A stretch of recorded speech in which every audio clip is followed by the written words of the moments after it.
नमस्ते दोस्तों। आज मैं जो सवाल करा रहा हूं ये प्लेलिस्ट में मिलेंगे आपको ग्रुप डी 2025 की में, क्योंकि मैं सभी क्वेश्चन ग्रुप डी 2025 के लिए बना रहा हूं और प्रॉफिट और लॉस के सभी टाइप के लिए करा रहा हूं। तो कल मैंने जो वीडियो बनाया था प्रॉफिट लॉस का पार्ट 1 था, आज आपके लिए रहेगा पार्ट 2। लेकिन पार्ट 2 पार्ट 1 में इस तरीके से नहीं डाल रहा कोई भी वीडियो। आपको ग्रुप डी की तैयारी कर रहे हो, प्लेलिस्ट खोलना है ग्रुप डी 2025 का, उसमें सभी क्वेश्चन मिलेंगे आपको, सभी चैप्टर से मिलेंगे। ठीक है, तो वहां से तैयारी कर लेना।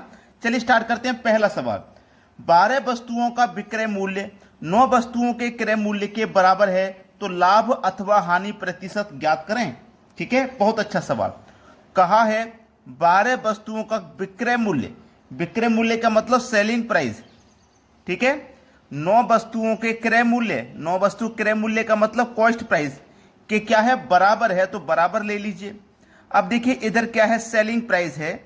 जब मैं कॉस्ट प्राइस को बराबर के इधर लाऊंगा तो सेलिंग प्राइस के बटे में कॉस्ट प्राइस हो जाएगा। अब कॉस्ट प्राइस तो इधर आ गया, तो इधर 9 बच गया और 12 को इधर लेके जाएंगे तो 9 के बटे में 12 आ जाएगा। ठीक है, अब देख लीजिए कॉस्ट प्राइस 12 रुपए है और सेलिंग प्राइस 9 रुपए है।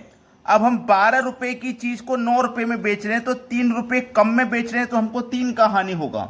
ठीक है, हमको 3 रुपए का नुकसान होगा। कितने पे? हमेशा कॉस्ट प्राइस पे निकालेंगे नुकसान चाहे फायदा। कॉस्ट प्राइस 12 है और प्रतिशत में बताने के लिए 100 से गुना करेंगे। क्लियर है? तो 3 से 12 कट जाएगा 4 बार में, 4 से 100 को कटाओगे 25 बार में कट जाएगा। मतलब जो हानि होगा वो हमें 25% का होगा, 25% का, यानी कि सी ऑप्शन बिल्कुल सही है। अब देखते हैं अगला सवाल। अगला प्रश्न है, 9 वस्तुओं का विक्रय मूल्य 12 वस्तुओं के क्रय मूल्य के बराबर है, तो लाभ अथवा हानि प्रतिशत ज्ञात करें। बोला है 9 वस्तुओं का विक्रय मूल्य, 9 वस्तुओं का विक्रय मूल्य, विक्रय मूल्य मतलब सेलिंग प्राइस, 12 वस्तुओं का क्रय मूल्य, क्रय मूल्य मतलब सेल कॉस्ट प्राइस कि क्या है, बराबर है। तो पहले क्वेश्चन की तरह कर लेंगे, ये सेलिंग प्राइस रहेगा, कॉस्ट प्राइस इधर लाएंगे तो कॉस्ट प्राइस बटे में आ जाएगा, इधर 12 बच गया और 9 को इधर लेके जाओ, 12 के बटे में 9। अब देखो 9 रुपए की चीज को हम बेच रहे हैं 12 रुपए में, तो हम 3 रुपए ज्यादा में बेचेंगे, तो ज्यादा में बेचेंगे तो हमको फायदा होगा। ठीक है, फायदा होगा, तो हानि वाला ऑप्शन कटा दीजिए, ये हमारे आंसर नहीं हो सकते। ठीक है, चलिए 3 का फायदा होगा, फायदा हो चाहे नुकसान हमेशा कॉस्ट प्राइस पे निकलेगा। कॉस्ट प्राइस 9 है और प्रतिशत के लिए 100 से गुना करिए। 3 से कटाएंगे 9 को 3 बार में और 3 से कटाएंगे 100 को, तो 33.1/3 बार में कटेगा। ये आपके प्रश्न का बिल्कुल सही जवाब हो गया, पहला ऑप्शन। अब देखते हैं अगला सवाल। अगला सवाल है, 25 संतरे बेचने पर एक दुकानदार को 5 संतरे के विक्रय मूल्य के बराबर लाभ प्राप्त होता है, उसके लाभ का प्रतिशत ज्ञात करें। हमको लाभ प्रतिशत बताना है। ठीक है, लाभ प्रतिशत, तो कभी भी जब भी आप लाभ प्रतिशत निकालेंगे तो याद रखना जो प्रॉफिट है उसे लिखना, बटे में लिखना टोटल वस्तु। टोटल वस्तु कितनी है? 25 संतरे हैं, 25 लिखो। जब लाभ प्रतिशत निकालेंगे तो यहां माइनस आता है। ठीक है, और माइनस क्या करना है, जो प्रॉफिट है वो। ठीक है, और गुने कितना, 100। बस हो गया सवाल। कितना प्रॉफिट है भाई? 5 का, 5 लिखो, बटे में 25 माइनस 5 गुने 100। 5, 25 में से 5 गया 20 गुने 100। अब 20 से 100 कट जाएगा 5 बार में, 5 गुने 5 25, तो जो लाभ प्रतिशत है वो 25% का है। डी ऑप्शन हो गया सवाल का सही जवाब। जब लाभ प्रतिशत निकालते हैं तो यहां माइनस होता है और हानि निकालते हैं तो यहां प्लस होता है। ठीक है, चलिए अब देखते हैं अगला सवाल। अगला सवाल है, 25 संतरे बेचने पर एक दुकानदार को 5 संतरों के विक्रय मूल्य के बराबर हानि होती है, उसकी हानि प्रतिशत ज्ञात करें। इस बार हानि प्रतिशत बताना है, तो कैसे बताएंगे? पिछले में तो प्रॉफिट था तो हमने प्रॉफिट लिया, यहां लॉस है तो लॉस लेंगे। टोटल वस्तु कितनी है? 25, हानि वाले में प्लस आता है, प्लस लॉस, और गुने कितना, 100। चलिए लॉस कितने का है? 5 का, 25 प्लस 5 गुने 100। ठीक है, 5, 25 में 5 जोड़ा 30 गुने 100। 5 से 30 कटेगा 6 बार में, 6 से 100 को कटा दो, 6 कम 6, 4 बचेगा 40, 6 छिंग 36, 16। अब देखो 16 किस ऑप्शन में? एक ही ऑप्शन में, पहले में सवाल खत्म हो गया। अगर 2 में होता तो कोई बात नहीं, उसे भी कर लेते। अब देखते हैं अगला प्रश्न। अगला प्रश्न है, एक दुकानदार 50% तथा 40% की दो क्रमिक छूट देता है, समतुल्य बट्टा ज्ञात करें। समतुल्य बट्टा, देखो जब आपके पास दो छूट हों या तीन छूट हों तो इसको सीखना बहुत जरूरी है। प्रश्न को करने के लिए एक फॉर्मूला मैंने पहले भी बताया है, x प्लस वाई, ठीक है, प्लस का एक्स वाई बटे में 100। ये फॉर्मूला मैंने पहले भी आपको बताया है। ये दोनों ही छूटे हैं, ये दोनों ही छूट हैं। ये आपका x है और ये y है। x कितना 50, लेकिन छूट है तो माइनस का।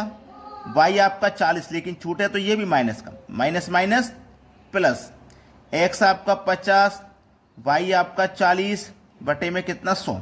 तो 2 जीरो से 2 जीरो यहाँ कटा दो, 4 पंजे 20 हो गया।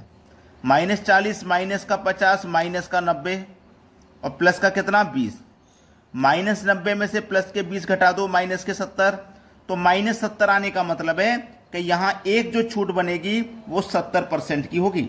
ठीक है, 70% मिलेगा पहले ऑप्शन में। ये हो जाएगा सवाल का सही जवाब। अब देखते हैं अगला सवाल।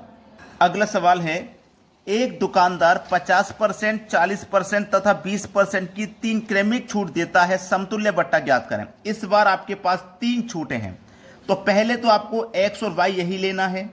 x और y आप यही लेंगे, ठीक है। चलिए, फॉर्मूला वही रहेगा, x प्लस वाई प्लस का एक्स वाई बट्टे 100। पहले आपको ये दोनों वैल्यू लेनी है।